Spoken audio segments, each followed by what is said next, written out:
অনেকেই বলেন চিংড়ি মাছ খাওয়া এটিকে যদি হালাল মনে করা হয় বা হালালের ফতুয়া দেওয়া হয় তাহলে তার ঈমান থাকবে না, ঈমান চলে যাবে।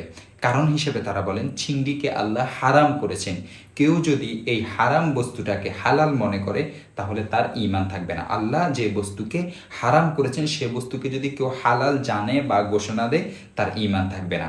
আসলে এর উত্তর হচ্ছে হানাফি মাযহাব মতে নদ নদী এবং সমুদ্রের এক কথায় ফানির শুধুমাত্র মাছ খাওয়া জায়েজ, অন্য প্রাণী খাওয়া জায়েজ নয়। এখন প্রশ্ন হলো কোনটা মাছ আর কোনটা মাছ না, এটা কিভাবে নির্ণীত হবে?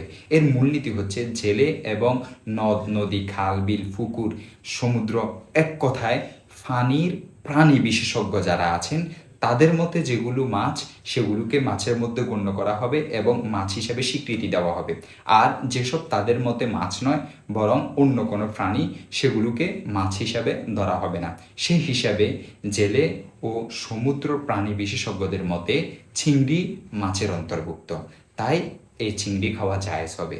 কুইচে অক্টোপাস বা কাঁকড়ার কিছুই খাওয়া জায়েজ হবে না, কারণ এগুলো মাছ নয় বরং এসব সামুদ্রিক প্রাণী, এগুলো সামুদ্রিক প্রাণী। এই কারণে চিংড়ি খাওয়াতে কোনো বিধিনিষেধ নেই, কিন্তু কাঁকড়া কুইচে অক্টোপাস ইত্যাদি মাছ না হওয়ার কারণে তা ভক্ষণ করার অনুমতি দেওয়া হয় না। বারবার বলছি যাতে করে মাথার মধ্যে ঢুকতে পারে। আমাদের উপমহাদেশের ওলামায়ে কেরাম, বিশেষ করে মুফতি তকি উসমানী সাহেব এবং ফকিহুল মিল্লাহ মুফতি আব্দুর রহমান রহমতুল্লাহি আলাইহি সহ অনেকেই বলেছেন যে চিংড়ি এটি মাছ, এই মাছ খাওয়া স্পষ্ট আকারে জায়েজ, এতে কোনো সমস্যা নেই। দেখতে পারেন হেদায়া 4 নং খণ্ড 442 নং পৃষ্ঠা এবং তাবিয়িনুল হাকায়েক 6 নং খণ্ড 469 নং পৃষ্ঠা এবং রদ্দুল মুহতার 9 নং খণ্ড 44 নং পৃষ্ঠা।